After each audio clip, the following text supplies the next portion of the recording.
اعوذ باللہ من الشیطان الرجیم بسم اللہ الرحمن الرحیم۔ سب سے پہلے تمام مسلمان بھائیوں اور بہنوں کا شکریہ جو آپ میری اس ویڈیو سیریز کو دیکھ رہے ہیں اور پسند کر رہے ہیں۔ میری آج کی اس ویڈیو میں سعودی عرب کے اوپر بات کی جائے گی، کیونکہ آپ صلی اللہ علیہ وسلم کی قرب قیامت آخر الزماں کی احادیث کا گہرا تعلق سعودی عرب۔ مجھے نہیں پتا کہ مجھے یہ اصطلاح استعمال کرنی چاہیے یا نہیں، لیکن چونکہ اس ملک کا نام آج کل یہی مشہور ہے، اس لیے میں یہی لفظ استعمال کروں گا۔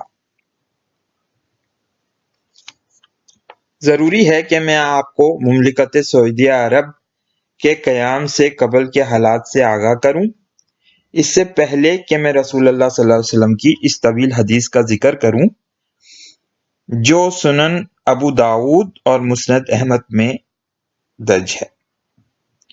20ویں صدی کے آغاز پر جب سلطنت عثمانیہ اپنی آخری سانسیں لے رہی تھی اور اس کی حدود میں تقریباً تمام ریاستوں میں بغاوتیں جنم لے رہی تھیں، حال یہ تھا کہ موجودہ استنبول جو اس وقت بھی دارالخلافہ تھا، اس میں ینگ ٹرکس جو ایک فری میسن تنظیم تھی اور اس کی ریشہ دوانیوں کی وجہ سے کافی شورش برپا رہتی تھی، اس تنظیم نے جمہوریت کا نام لے کر ایک عام آدمی کو خلافت اور خلیفہ سلطان عبد الحمید ثانی سے کافی حد تک بدظن کر دیا تھا، اور محسوس ہو رہا تھا کہ خلافت عثمانیہ اب اپنے خاتمے کے قریب ہے۔ ادھر حجاز میں یہاں واضح کرتا چلوں کہ بحیرہ احمر کے کنارے جو علاقہ جس میں مکہ، مدینہ، جدہ اور دوسرے شہر آتے ہیں ان کو حجاز کہتے ہیں، وہاں شریف مکہ کی مرکزی حکمرانی تھی اور اس کو مرکزی اہمیت حاصل تھی۔ اس کو اس علاقے کا نگہبان یا ریپریزنٹیٹو عثمانی ترکوں کی طرف سے مقرر کیا گیا تھا۔ اس وقت شریف مکہ کا نام اس کا نام حسین بن علی تھا۔ شریف مکہ کا عہدہ ہاشمی خاندان جو حضرت حسن رضی اللہ تعالیٰ عنہ کی اولاد میں سے ہوتے تھے صرف انہی کے لیے مخصوص تھا۔ حسین بن علی اور اس کا بیٹا فیصل بن حسین اس وقت کی سپر پاور یعنی سلطنت برطانیہ کے ساتھ قریبی رابطے میں تھا، بلکہ یہ کہنا درست ہوگا کہ اور جس کی بہت سارے تاریخی ذرائع تصدیق بھی کرتے ہیں کہ شریف مکہ حکومت برطانیہ سے باقاعدہ 5000 پاؤنڈ کم و بیش وصول کرتا تھا ماہانہ، اور اس کوشش میں تھا کہ حجاز اور عربیہ کے علاقے سے ترکوں کو بے دخل کر دیا جائے۔ حسین بن علی نے الفتح نامی تنظیم جو ایک خفیہ تنظیم تھی اور دمشق میں قائم تھی جس کے روابط فرانس اور برطانیہ سے تھے بھی ساز باز کر رکھی تھی۔ یہ لوگ جگہ جگہ ترکوں کو نقصان پہنچانے کی نہ صرف کوشش کرتے بلکہ انہوں نے عرب قومیت کے تصور کو ایک خاص مقام پر بھی پہنچا دیا تھا، جس نے ملت اسلامیہ کے خیال کو انتہائی شدید نقصان پہنچایا، بلکہ جس فتنے کو آج کل آپ لوگ مشرق وسطیٰ میں دیکھ رہے ہیں اس کے تانے بانے بھی اسی فتنے سے جا ملتے ہیں جس کا آغاز شریف مکہ یعنی حسین بن علی اور اس کے بیٹے فیصل بن حسین نے کیا۔ اب یہاں اس طویل حدیث کا ذکر جو سنن ابو داؤد اور مسند احمد میں روایت ہوئی ہے، اور یہ حدیث میں تمام ناظرین اور سامعین کی نظر اب کرتا ہوں۔ یہ حدیث حضرت عبداللہ بن عمر سے روایت ہوتی ہے کہ حضرت عبداللہ بن عمر کہتے ہیں کہ نبی اکرم صلی اللہ علیہ وسلم کے پاس ہم لوگ بیٹھے تھے، آپ نے فتنوں کا ذکر کیا اور بہت زیادہ قریب ذکر کیا، یہاں تک کہ فتنۃ الاحلاس کا بیان کیا، یعنی اس فتنے کا جو عرصہ دراز تک قائم رہے گا۔ ایک شخص نے پوچھا کہ فتنۃ الاحلاس کیا ہے؟ آپ صلی اللہ علیہ وسلم نے فرمایا وہ بھاگنا ہے، یعنی لوگ ایک دوسرے کے خوف سے بھاگ نکلیں گے، اور زبردستی مال کا چھین لینا اور جنگ ہے۔ اور پھر فتنۃ السرائے ہوگا، یعنی خوشحالی، اسراف اور عیش و عشرت کا فتنہ۔ اس فتنے کی تاریکی ایک ایسے شخص کے قدموں کے نیچے سے نکلے گی جو میرے اہل بیت میں سے ہوگا، یعنی رسول اللہ صلی اللہ علیہ وسلم کے خاندان میں سے ہوگا۔ وہ شخص اس زوم میں یعنی اس خیال میں ہوگا کہ وہ میرے اہل بیت میں سے ہے، لیکن حقیقت میں وہ مجھ سے نہیں ہوگا، یعنی وہ اگرچہ میرے خاندان سے ہوگا لیکن میرے طریقے پر نہ ہوگا۔ اس وقت میرے دوست پرہیزگار لوگ ہوں گے۔ پھر لوگ ایک شخص کے ہاتھ پر بیعت کریں گے جو کولے کے اوپر پسلی کے مانند ہوگا، یعنی جس طرح پسلی کولے کے اوپر غیر مستقیم ہوتی ہے اور اس کو استحکام نہیں ہوتا، اسی طرح وہ شخص غیر مستقل مزاج یعنی انسٹیبل ہوگا۔ اس کے بعد فتنۃ الدہیمہ ہے، یعنی سیاہ اور تاریک فتنہ۔ یہ فتنہ میری امت میں سے کسی کو بھی نہیں چھوڑے گا، اور ہر شخص کے منہ پر ایک تماچا لگائے گا۔ پھر جب کہا جائے گا کہ فتنہ ختم ہو گیا تو اس کی مدت کچھ اور بڑھ جائے گی۔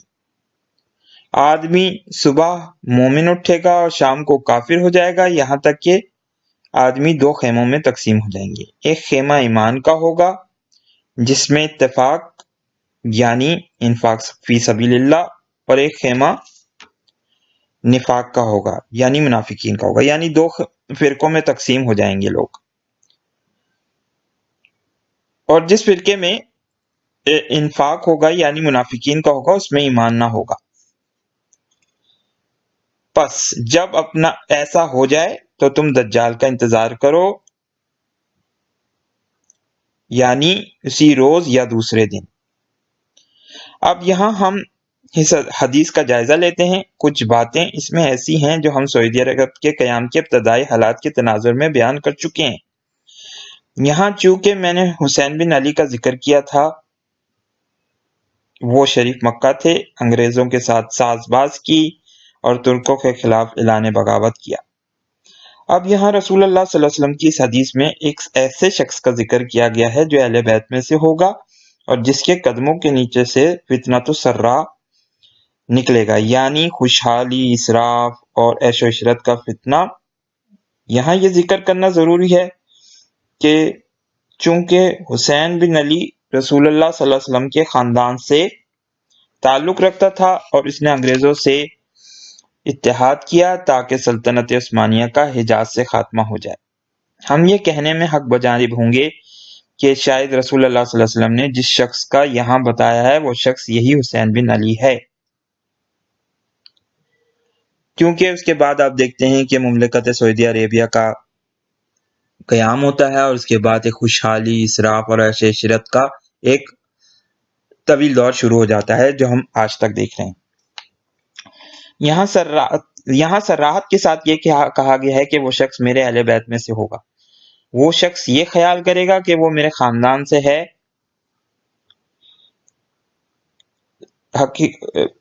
لیکن حقیقتاً اگر دیکھا جائے تو اس کا تعلق اور واسطہ بھی رسول اللہ صلی اللہ علیہ وسلم سے نہیں ہوگا۔